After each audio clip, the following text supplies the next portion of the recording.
வணக்கம். பாலச்சந்திரன் பேசுகிறேன். ராஜேந்திர சோழன் காலத்துக்கு அப்புறம் அவருடைய மகன் வீரராஜேந்திரன் அரசாண்டார். அவர் கொஞ்ச நாள் தான் அரசாண்டார். அதுக்கப்புறம் அவருடைய ஒரு மகன் இருந்ததா சொல்லுவாங்க. ஆனா அந்த மகன் இளவயதிலே இறந்து போயிட்டார். எப்படி இருந்தார் அப்படிங்கிறது குறித்து செய்திகள் இல்லை. ஆனா இதனால என்ன ஆச்சுன்னா, அரசுரிமை பெறத்தக்க ஆண் வாரிசு இல்லைங்கிற நிலைமை வந்தது. அப்போ அந்த மந்திரி பிரதானிகளுக்கெல்லாம் கவலையாக போச்சு. ஏற்கனவே ஆதித்த கரிகாலன் கொலை உண்ட சம்பவம் நடந்திருக்கு. மறுபடி அப்படி ஒரு சம்பவம் நடந்துடக்கூடாதுன்னு சொல்லி, மகன் வயிற்று பேரனுக்கு அரசாளுவதற்கு உள்ள அத்தனை உரிமைகளும் மகள் வயிற்று பேரனுக்கும் உண்டு அப்படின்னு சொல்லி, மகள் வயிற்று பேரனாகிய இளவரசனை, அவன் வேங்கி நாட்டு அரசருக்கு பிறந்த பையன். இவருடைய ராஜேந்திர சோழருடைய மகள் அம்மங்காதேவின்னு அவங்களுக்கு பிறந்தவர். அந்த பையனை கூப்பிட்டு அரசனாக்குனாங்க. அவர் தான் முதல் குலோத்துங்கன்னு பேர் பெற்றவர். இந்த முதல் குலோத்துங்கன் ரொம்ப மதிநுட்பம் வாய்ந்த ஒரு மன்னனாக திகழ்ந்தார். இவர் காலத்தில் தான் கலிங்கத்து பரணிங்கிற பாடல் ஜெயங்கொண்டார் எழுதினார். இவருடைய தளபதி கருணாகரன்கிற பல்லவன் அவர் கலிங்கத்தின் மேல் படையெடுத்து போய், தன் மன்னன் சார்பில் அங்கே படையெடுத்து போய் அந்த படையில் வெற்றி பெற்றார். கலிங்கத்தை வென்று திரும்பி வந்தார். அதனால தான் அந்த போர் நடக்கும்போது மன்னன் தஞ்சையில் இல்லை, காஞ்சிபுரத்தில் இருந்தார். பார்டர் டவுனில் இருந்துக்கிட்டு போர் எப்படி நடக்குதுன்னு பார்க்கறதுக்காக இருந்தார்.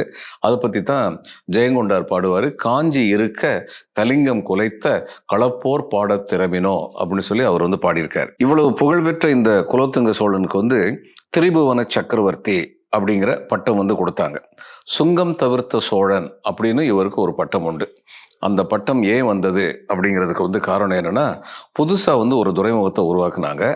அந்த துறைமுகத்துக்கு கப்பல் மாலுமிகள்லாம் வர்றது நடக்கலை. ஏன்னா ஒரு மாலுமிகள் 3 மாதம் 6 மாதம் கடல்லே இருக்கிறதுனால அவங்க இங்கே வரும்பொழுது சில கேளிக்கைகள் விரும்புவாங்க. சூதாட்டம் போன்ற கேளிக்கைகளை விரும்புவாங்க. அப்படிப்பட்ட கேளிக்கை விளையாட்டு மைதானங்கள் மிக அளவில் வரவில்லைங்கிறதுனால அந்த துறைமுகத்துக்கு அதிகமாக கப்பல்கள் வராமல் இருந்தது. அதை பார்த்துட்டு இவர் என்ன பண்ணார், இன்னைக்கு சிங்கப்பூர் இருக்க மாதிரி அந்த காலத்திலே தன்னுடைய துறைமுகத்தை டியூட்டி ஃப்ரீ போர்ட் அப்படின்னு சொல்லி டிக்ளேர் பண்ணார். சுங்கம் இல்லை இங்கே வந்தாங்க. அதனால தான் சுங்கம் தவிர்த்த சோழன் அப்படின்னு சொல்லி அவர் பேர் உண்டு.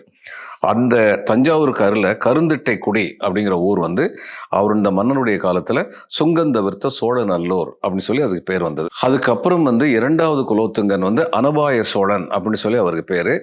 அவர் சோழ மண்டலத்தில் ஜெயங்கொண்ட சோழ வளநாட்டு திருவழுந்தூர் நாட்டில் அனபாயபுரம் அப்படிங்கிற பேருடைய ஊர் இருந்ததா சாசனங்கள் சொல்லுது. தொண்டை நாட்டில் அரும்பாக்கம் அப்படிங்கிற ஊரில் இருந்த சில நிலங்களை ஒரு எடுப்பாக சேர்த்து அனபாய நல்லூர் அப்படின்னு பெயரிட்டு திரு ஆல கோயில் உடையாருக்கு அளித்தார் இந்த அனபாய சோழன் என்ற இரண்டாம் குலோத்துங்க சோழன் அப்படின்னு சொல்லுவாங்க. இதை அடுத்து மூன்றாம் குலோத்துங்க சோழன் இருந்தார். அவருடைய காலத்தில் தென்னார்காடு வேலூரில் குலோத்துங்க சோழ விண்ணகரம் அப்படின்னு சொல்லி ஒரு பேர் உள்ள ஒரு நகரம் இருந்தது அப்படின்னு சொல்லுவாங்க. இந்த மன்னருடைய பெயரால் உண்டாகிய குலோத்துங்க சோழ நல்லூர் அந்த திருக்கோயிலுக்கு தேவதானமாக வழங்கப்பட்டது. இதை தவிர இவருக்கு திரிபுவன வீரன் அப்படின்னு ஒரு பேர் உண்டு. அதுக்கு தகுந்தபடியும் ஒரு சிவாலயத்தை கட்டினார். அந்த சிவாலயத்துக்கு நகரத்தை திரிபுவன வீரநகர்னு பேர் வச்சு அந்த கோயிலுக்கே நிபந்தனமாக கொடுத்துறாரு. அந்த காலத்தில் அரசர்கள் பெரும்பாலும் தங்களுடைய பெயரை ஒரு ஊருக்கு வச்சாங்கன்னா அந்த ஊரை கோயிலுக்கு நிபந்தனை கொடுத்தார்கள் அப்படின்னு சாசனங்கள் மூலம் நமக்கு தெரியுது.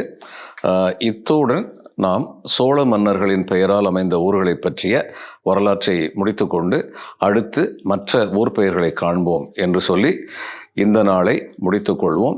இனிமேலும் தொடர்வோம். நன்றி, வணக்கம்.